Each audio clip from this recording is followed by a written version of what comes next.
I want to take some audience questions if we have any. I cannot see out there, so I apologize if I'm just looking out into the abyss.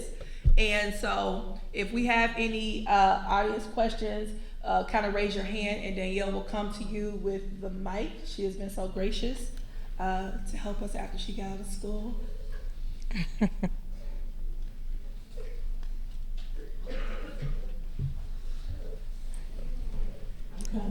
I call them transitions, Aaron, not failures. No, meaning I don't like that word. I don't like that word. And if you need to get up maybe and come out to the aisle, I can't see. So when we talk about societal expectations, I'm thinking of a situation that I have with my 14-year-old daughter. I have 4 girls that I am raising. And we were leaving the house to take her to the movies so she could see Megan with her friends. Walked out the house, she had on her pajama pants. I said, absolutely not, turn around, go in the house, and put some pants on. But as I hear you guys speak, that can be societal expectation. My question is, what's the alternative? Because to me, that's representation, not only of me as your mother, but as yourself. And if I allow you to leave the house in pajamas and house shoes in your body, she could then potentially, and I love everyone's stories and opinions that you've given, but she could potentially be on the stage in 10 years when she's 24 talking about, well, my mama wouldn't let me leave the house in pajama pants. In therapy. For me. So what is the alternative so that they don't feel like this is an unrealistic expectation for them? And in general, I'm using my girls, but just for other people. Generation Z, hide the pajama pants. Look, I got one sitting right here with my socks on. So okay, I'm up here, and I think I'm dressed pretty nicely up here. But I wear pajama pants in the movie theater because you gotta be comfortable at the movie theater. But I think it's 2 things, right? It's like picking your battles, right? Yes. So, Yes. but also, like we were talking about earlier, societal norms and some norms are there to protect you, and also you can find ways to make them serve you, right? You know, so. I dress like this pretty much on a daily basis, but because I work in a professional field and it has served me well. I have served in leadership roles and continue to serve in leadership roles, and a huge part of that is the way I present myself. So, you know, you play the game, right? Learn to play the game. So I think it is important to I don't have kids, but if I did, I Just send them would, to Matt's house. I would make I would make sure that they know, you know, that it's important to be who you are, to be comfortable with who you are, and that some social norms are harmful and harm other people, and you don't need to subscribe to those. Yeah. But some social norms, you know, exist for a reason, and you know, be true to yourself, but also do what you need to do to make things happen. Well, it's a balance, yeah. But Christine, some things hurt your mom. Oh, Can I say something about this? So No. I also think Over it, Mom. I also think it's important to have a conversation with your daughter. Yeah. okay, yeah. I think a lot of times we don't, you know, we project because that's something, you know, we feel strongly about. But sometimes you have to have that conversation of why. Why do you want that? You know, because sometimes we have to understand different generations and societal things. I also think, you know, from a mom who, my mom definitely would not have allowed me to wear pajamas to the movie theater. I think that caused us friction for a lot of years. And it wasn't because she didn't see me and I didn't see her. It was because we didn't have a conversation about why do you think it's not okay that I don't wear these things? Yeah. And I think if we would have sat down and had the convo like we do these days, it would have changed the expectations that we had on each other. You know, and I want to. I'm sorry, and then Mr. Chairman, you know, I think too, you know, that sometimes it's cultural, right? Mm-hmm. Sometimes it's cultural, because when I first moved here and I was invited to like a wedding or a funeral, not invited, I don't know if when I went to a funeral, I dressed up. Yeah. But because that's how I was raised. Like when you go to a funeral or a wedding, you wear, like even going to church, right? You had to wear the best. And when I first moved here, I'll never forget the first funeral I went to. I was dressed up. I had my heels on. That's back when I wore heels. And everybody had on flannels, cut off flannel shirts. And I was like, oh, okay. You know, I went to a church and different for me, everybody too. had on like khakis and like t-shirts. And I was like, okay. I mean, so some things are just like kind of cultural things that you have to learn. Going into things, because I didn't understand the differences here, and I stood out very much so. So go ahead. Yeah, there's two things that come to mind when I hear that. I don't know if you caught wind of this, but last week in the Missouri House, Oh, there yeah. was this big debate about dress code. Sequence And before what people 5. should and should not wear. And I thought that was an interesting debate that occurred. The thing I wanted to point out about that debate was simply this. If you want to be someone in a certain arena, you have to recognize what is the expectation for that arena. That's the truth. And you can't push those limits. And so the debate was not so much about that as much it was about the particulars of the rules that they wanted in the house. But I think it's important that we teach our children, yeah, there's certain things you can't do, because if you do those things, there's some negative consequences to those things. No, that is so true, because so just total transparency, there was a position that I wanted, right? A public position that I wanted. And I knew going in, sometimes being me, people, you know, I have the lipstick and the big earrings, people may not take you serious sometimes, right? So I made sure I had on my, you know, I didn't have my yellow glasses on. I had on my really nice, you know, brown ones. I had my locks kind of like formed back so they looked real uniform, right? I did that. I had on little pearl earrings. Oh God. I had on pearl earrings, right? And because I knew that I wanted them to hear me, right? I wanted them to truly hear me before they, like, instead of seeing me, Spaz right? out because they're looking at you. Yes, instead of judging me based on that. So I went in knowing the space I was going to, and I knew the big picture that I wanted, right? I need to get there, but to get there, they're not gonna let me in this way. It's just a reality. I'll bring out my yellow glasses later, and I think Right, like, hey, right. what's up, y'all, on the Zoom call? But my point is that that's true. And we do have to be real about that. We have to be real about that because it's just a reality. Another audience. I have a question over here. Yep. We don't know what here. Where's she?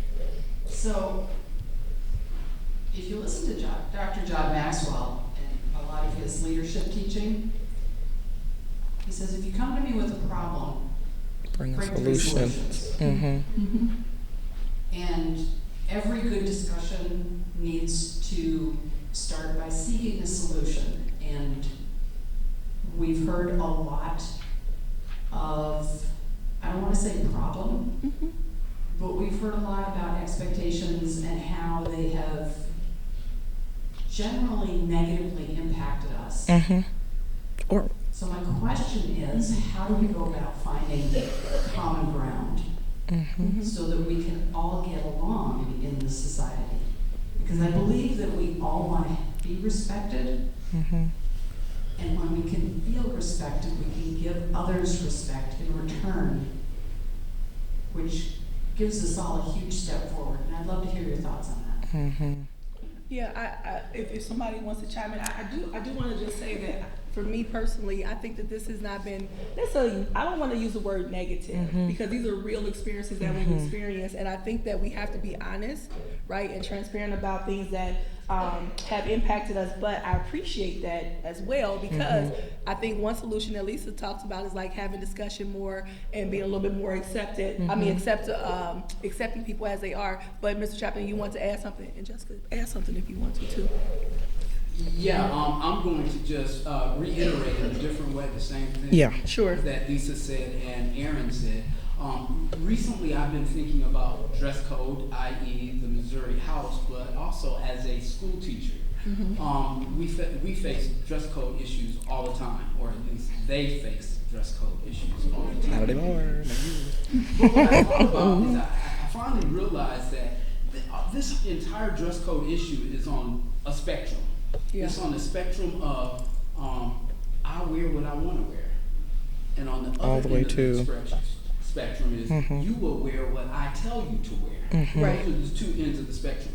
And somewhere in the middle, not in the middle, but somewhere between those two different extremes is this whole notion and idea of what's acceptable for this environment, what is professional, what is acceptable to me as a parent in terms of whether you can wear PJs to the movies or whatever.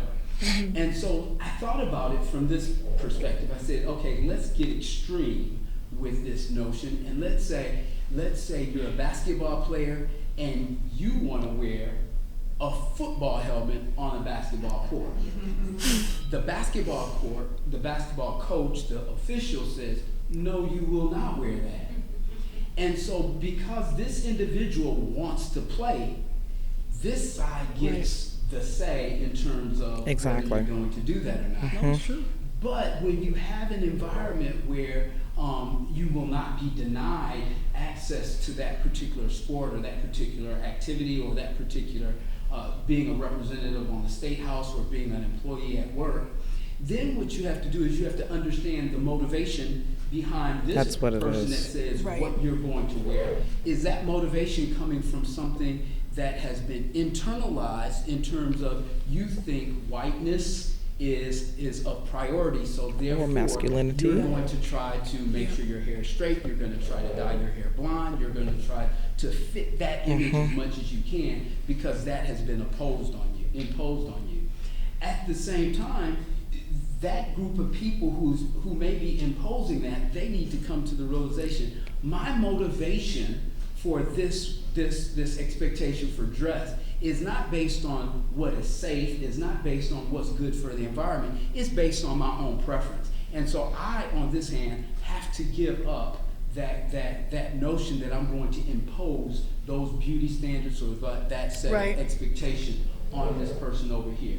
And at the same time, just as Lisa has said, you have to have that conversation to explain where the motivation is coming from, because what you don't want is you don't want your female students coming to school dressed in a way that they're trying to get validation from who they are, because you should not be going to school to get validated in terms of how much clothes you wear, how few clothes you wear. You should be going to school to get information ingrained in your mind and shape your understanding and your growth. And so I think when you have those two different extremes and you explain to people, this is why we have a dress code, because we want you to be not validated by what you don't wear or do wear, we want you to be validated by your mind. Right. So speaking of dress code, so I went to a private school. So we wore white shirts, navy blue pants, and they still found ways to make fun of kids. There was one kid, his shirt was not white enough, and his parents smoked in the house, so people would make fun of him. So I don't think it has to do with the kids will find a way. Like it doesn't matter. Kids find a way. But like I think the first way to go to your question, the first step I think is challenging them, right? So a lot of people make a lot of assumptions about me based on the way I'm dressed, right? And like this weekend we were going out somewhere and I joked to my wife, I was like, oh, do I pass? And like, and what I meant by that was like, do I look like I might be straight? It was like, she's like, no, you don't. No, you don't. Because I rarely pass, right? But the thing is, like, I'm to a point now where, so being a lesbian and being gay, it has given me a gift, because because now I'm to a point in my life where I am who I am, and I embrace gender-wise both my masculine and feminine attributes, because every human being has both masculine and feminine attributes. Gender norms, in being human, we want to define things, we want to box them in. When we think of gender, which is completely made up by humans, we try to think of it as masculine, feminine, black, white, when it's not at all. It is all gray. It is all gray area, but as humans, we need to box it in so that we understand it. And I think the first step to making society better for everyone is to realize that that's unnecessary, and that let people be who they are, and if it's not hurting you, then you don't have to celebrate it, but I think we should. I think we should celebrate all our differences, right? Yeah. Like if someone might be hyper masculine or hyper feminine. I don't think any less of them. Then you've got someone like me who is in the middle. Like, and the world needs all of that. Yes. And I want to add, thank you, Christine, for that. Yeah. Because in response to the question about, we've talked about maybe some negative impacts of these societal expectations and, what are some of the solutions. And I like to look at it as not necessarily solutions because they're not necessarily going to be problems or challenges presented, but there could be challenges. And how do we face them? And thank you, Johnny, for those examples that you gave, because I think with the two of them, we talk about, the challenging the societal expectations and giving some good examples of the football helmet on the field. My mom used the same thing with my husband to get him to wear a tie to church back when he wanted to marry me. He couldn't wear his dojo. He was in Taekwondo, and so, but rather solution, I like to think about, the conversation Lisa mentioned, the challenging the societal norm and making the understanding of the differences, the appreciation comes with the willingness. So to that point you made about what was happening on the floor, if I'm not mistaken, it was about the women's dress. Am I right? And they kept talking about sequence before 5. I took offense to a whole lot of the things that were taking place. There were some obvious reasons why, but I think the challenge is important, but if we want to say solution, but the conversation takes place when there's willingness. Right, yeah. There has to be willingness on both sides to speak their piece. So fine, the person who's saying, well, in my day, we didn't wear pajamas to the movie theater. Okay, the conversation has started. Well, today, Mom, it's socially acceptable for us to wear our pajamas in public. And I go, well, you're hurting my heart and it's breaking in two and crumbling, all those things. And so there is a willingness to have the conversation, and we meet somewhere. Like maybe I buy pajamas, these are the ones you wear outside, and then these are the ones you wear. Right? But it starts with a willingness, and I do believe that there have been some positives, outcomes of some of our negative impacts that perhaps we've mentioned. Being aware that you have these, you've had these experiences that perhaps maybe were traumatic. And we are allowing some grace at home for our 3-year-olds who are trying to be creative and express themselves or want to cry a little bit longer. And so fine, we'll walk out instead of interrupting everyone, because there's an expectation that we won't interrupt the entire crowd. We'll allow you the time and space to really get your tears and your emotions out, but we will not interrupt everyone. So let's walk out for a little bit. And so it begins with a willingness to understand, to listen, to be open to there being various needs. Yeah, thank you. Yeah. And I'd just like to add to that, with the willingness, I feel like there's also a need for introspection and, recognizing your own biases and things like that, and like how people have imposed certain things on you, but also conversely how you have imposed things on others. And I say that because back to the idea we briefly mentioned, success and failure, those ideas.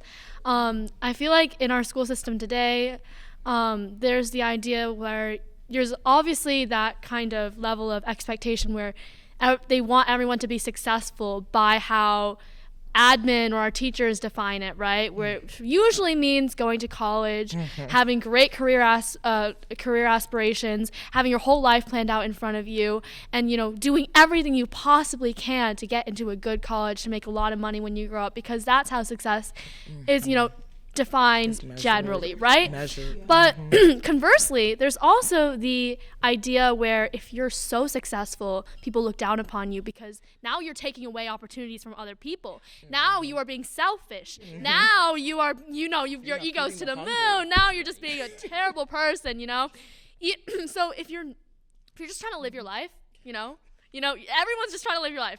That's my belief. Everyone's just walking through, trying not to die, you know, all that great stuff, right? The But floor is if you slack off, if you don't really care about your grades and you're just focusing on your connections with people you're looked down upon, teachers will say, oh, why don't you care about your future? Have you no regard for that aspect of your life? Meanwhile, if you are overachieving by those standards, if you're doing everything you possibly can, if you're getting involved, if you're doing stuff, people say, oh, now you're taking opportunities away from other people. Now you're being too much. Now you're being too loud. Now you got to go back into your little box over there so that, you know, everything can go as the machine is supposed to run, right? And all of those things, like, I've seen every student across the spectrum, like, there's, 1,200 kids in Dow High?